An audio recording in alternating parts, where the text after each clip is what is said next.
Hey, what's up, everybody? It's William for my Lucha Underground review for June 24th, 2015. So let's get started.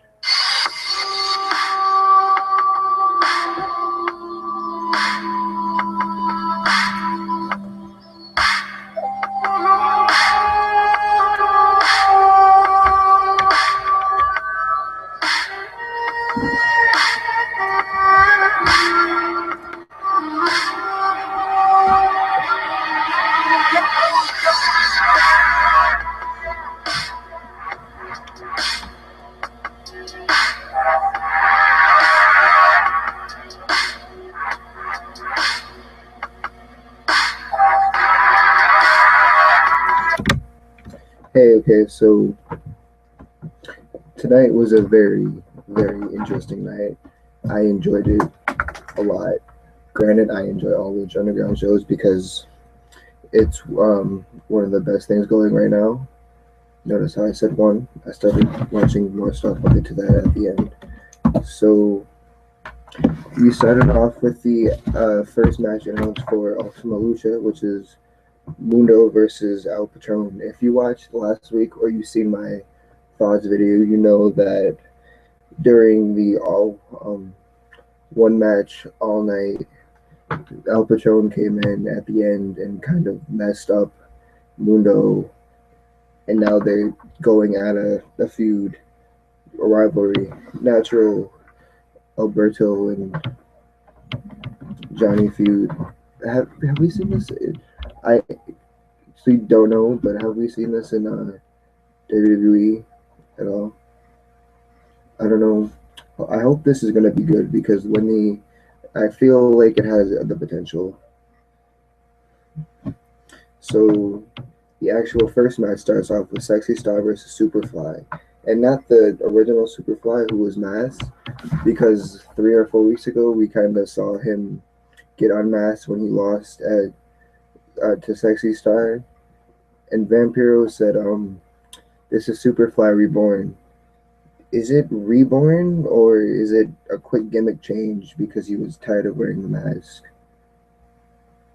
I don't know, because the way they have it set up, the whole tradition is like, oh yeah, the mask, dishonor. Like you wear it and that's honor, but if you take it off, that's dishonor, unless you're retiring. But Cueto's kind of like, take it off. Take it off.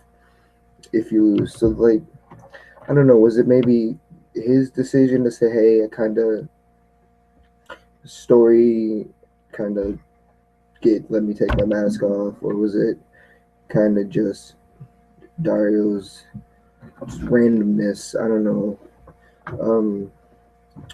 Another interesting thing was kind of like he said he doesn't blame Pentagon. He blames more of Sexy Star for his arm being broken. But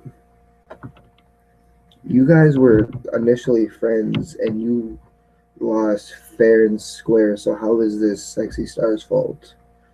The rules were you lose, you unmask, and you both put up an interesting fight in that fight, but you lost fair and square, and were kind of you were happy to get it taken off.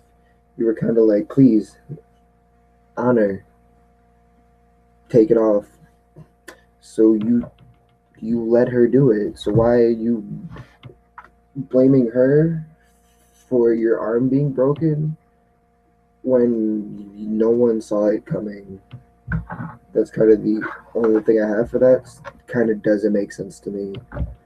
But yeah, Superfly wins, and it was funny how he said during the interview that he wasn't going to go easy on her, but look what it kind of did. She was kind of dominating it. He did like 3 or 4 moves and then won, but he didn't like actually act on anything until the end, after the match, when he beat her up and he tried to unmask her, but she got out of it and kind of looked at him and he was kind of like, "Could I unmask you eventually?"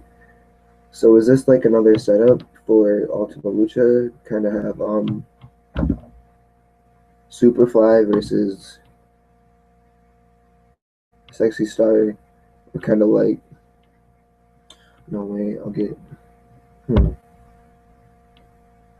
then it's like, yeah, if you win, da da da, but if you win, your mask, you take her mask off. I don't know. This should be interesting, I guess, because this was unexpected. I like this a lot because not only is it kind of like woven into other stories, but it has a deeper element because they used to be friends, but now they're not anymore. Sorry. Um,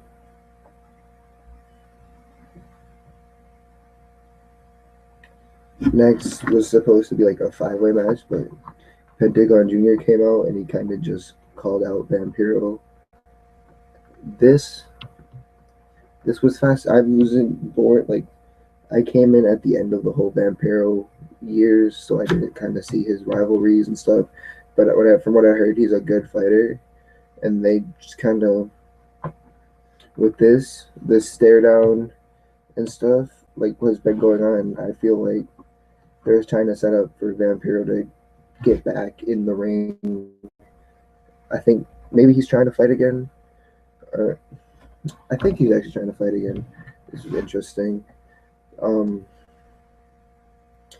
he kind of just stared down.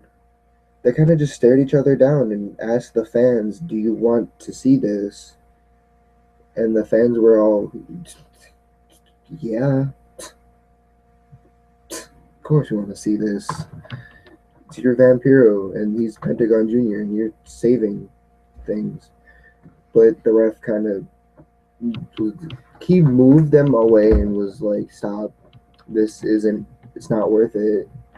We have two more matches to get to. I think it was two. Yeah, we got two more matches to get to. You both need to go sit down somewhere." And Pentagon just stormed off. I hope we get at Ultimate Lucha, when I think August something. Yeah, sometime in August we actually get to see a Pentagon Jr. versus Vampiro match because these two have. I feel like they put on a very good fight. Not like I'm gonna bite my tongue there. That. Yeah, it seemed like that Pentagon is really getting into Vampiro's head. So next, after that, we get the actual match that was supposed to happen: Aerostar versus. Oh, before I continue, it seemed like Pentagon has stuck the fear into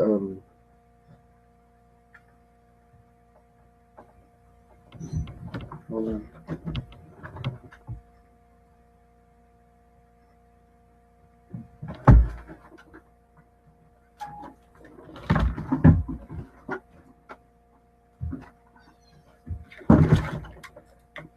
I'm sorry, I'm hearing noises.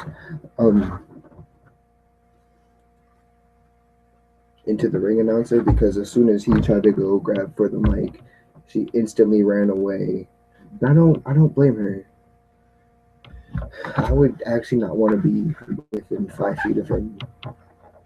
If he tried to break my arm, he like forcefully grabbed her arm and then almost ripped it out of her socket.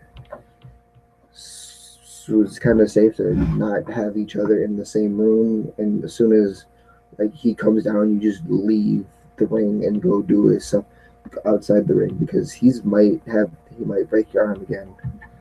I don't know, just something that I found interesting. So next is the actual match that was supposed to happen: Aerostar versus Cage versus Marty the Moth versus the Mac. This was fascinating because Marty tried. I'm gonna give it like he's trying. I understand that he's kind of new, and I guess he's kind of the joke character, but he's trying. Like he was hitting some moves. He almost won a few. I was actually, yeah, this is for another of the medallions. He was hitting the moves. He almost won a few times, and I was actually rooting for him to win.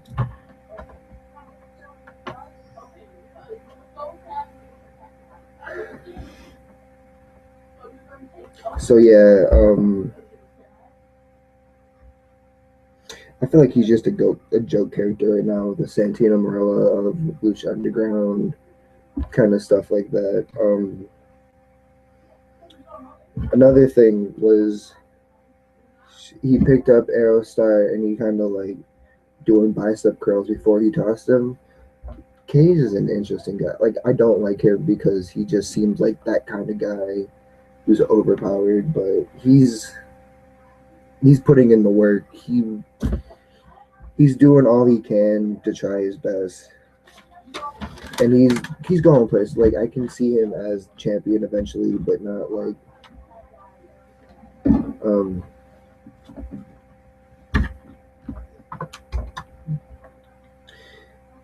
He's going places, but most of this match wasn't focused more on Cage and the Mac. It was focused more on like Marty and Aerostar, which I guess is kind of weird, but not so weird because you're trying to establish this one character, but it's hard to establish him if he's doing all of these crazy things.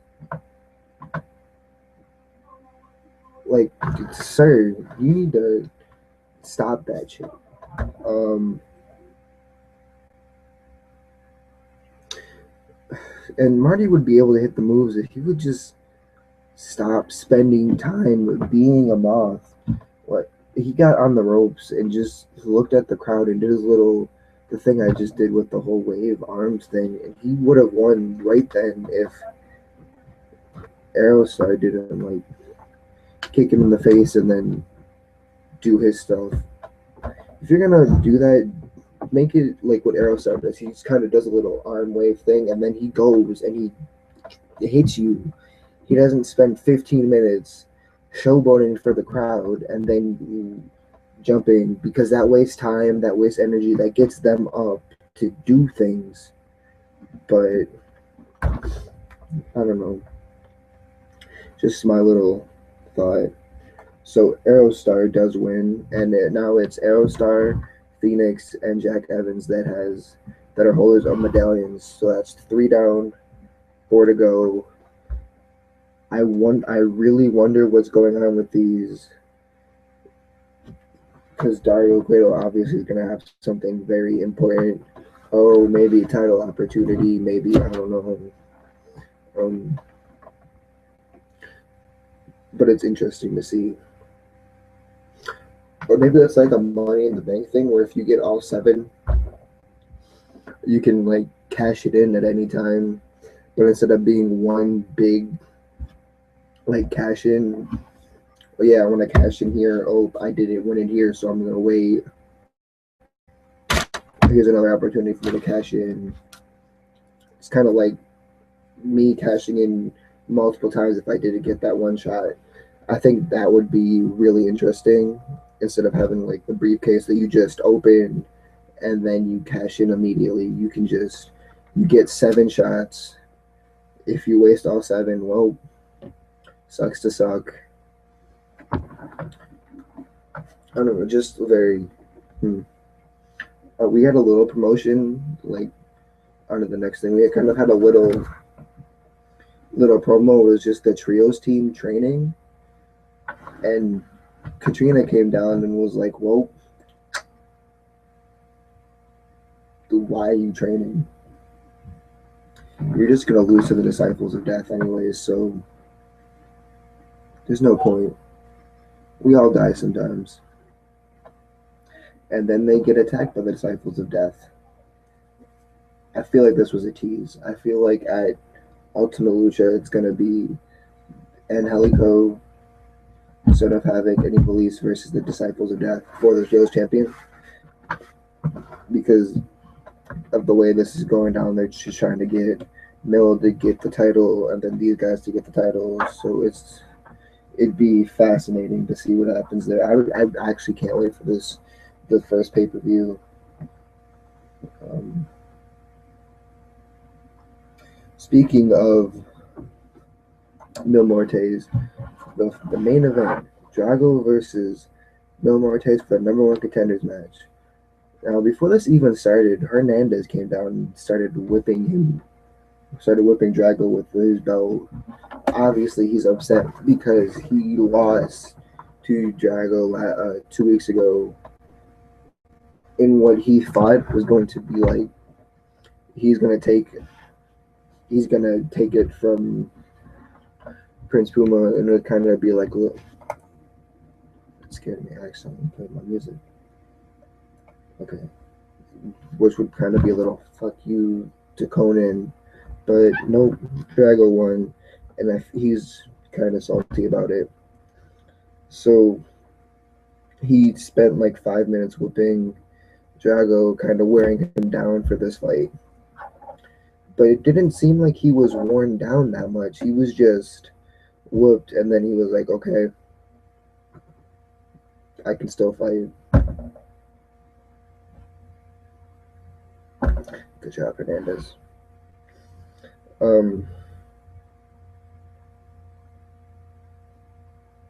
He really didn't lose any like stamina. He just, ow, stop beating me up. Why are you hitting me? Why are you hitting me? Well, I can still fight.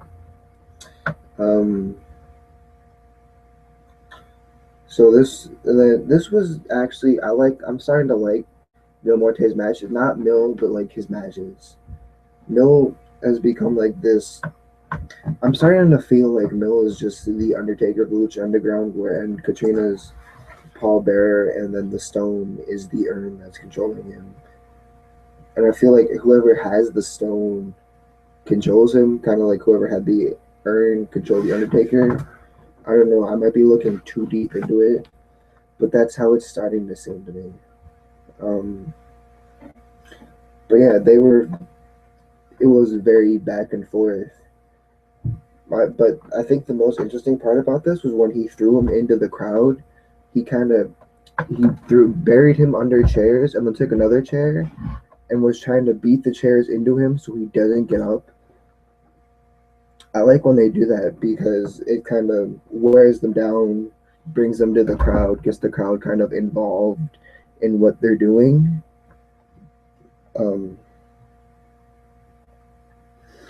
Also, it's kind of like you want violence. Well, what's more violent than just bringing the violence in front of you, in like where you're sitting right now, and using your chairs. What am I talking about? But yeah, Mil Muertes kind of wins this and steals it from under Drago. Was this the right time? I think it may have been, even though when the last time Drago fought, it was kind of okay.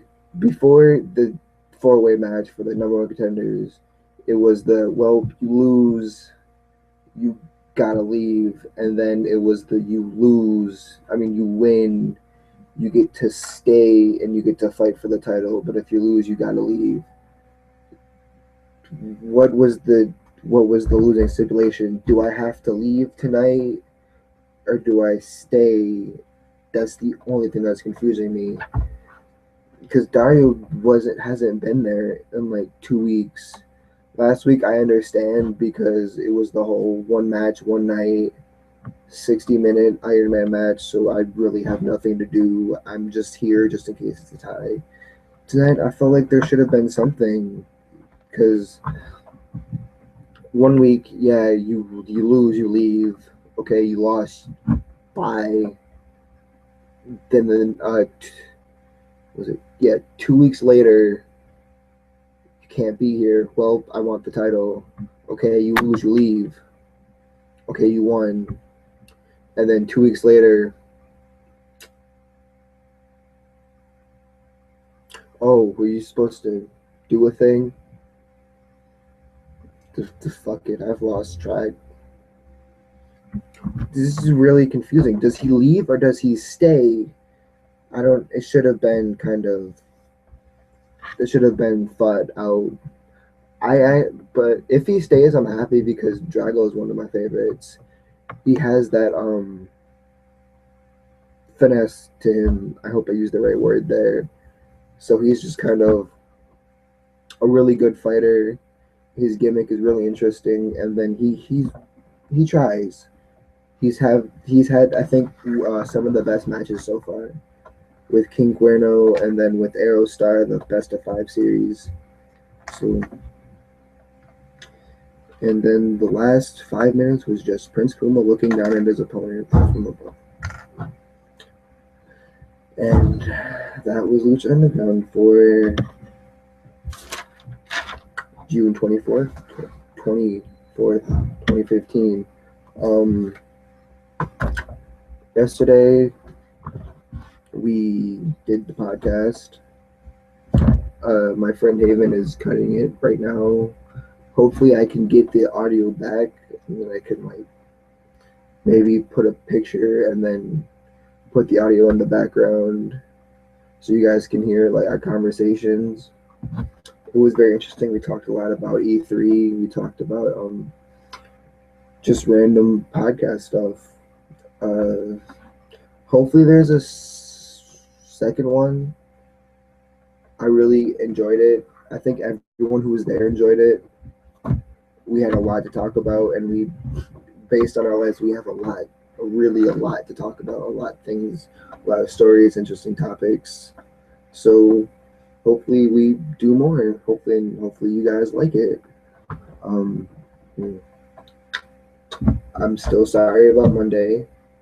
I was at my dad's house and there was not a quiet spot for me to go sit down and actually do this, whereas I'm in my room and I can talk to you guys and you guys listen.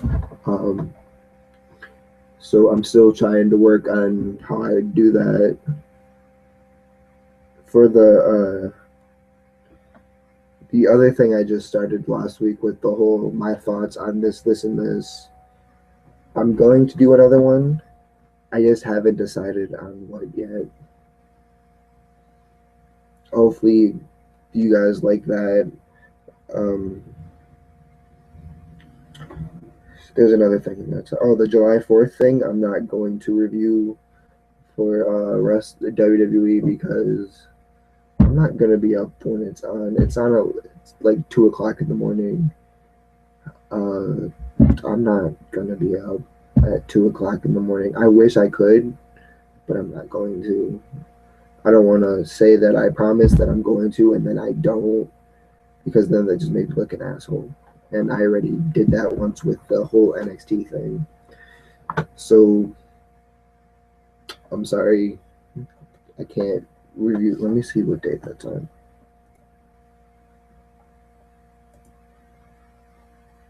That's on a Saturday. I don't know. I'll think. Let me retract that and let me think about it. Maybe I'll make an update video on if I decide. I started watching Ring of Honor. I'll do a kind of like a separate video on that. Maybe that'll be my next thoughts video. Maybe not. I don't. It's what I decide on. Don't forget to check out Oodles. I'll leave his thing down below. Love that kid. I will always pimp him out. I can't wait for Ultima Lucha. I will definitely be reviewing that, and I hope some of the matches that I predicted in here, like the Vampiro versus Pentagon Jr. and the what was it? The Angelico, Son of Havoc, and Evilise versus the Disciple of Death, and yeah, I hope all of this all those matches that I predicted are kind of there. I'm really excited to see what they do next week. And king of the story, I'm really enjoying Lucha Underground a lot. I didn't know I was going to actually like it this much. I knew I was gonna like it because I've heard such great things about it. I just didn't know I was gonna like it, like I am. I always tune in. Yeah. Uh, so enough of my band. Oh, I got a haircut too. Maybe if you guys didn't see that video. So gimmick change. So this has been my review and my banter for Lucha Underground for June 24th, 2015. And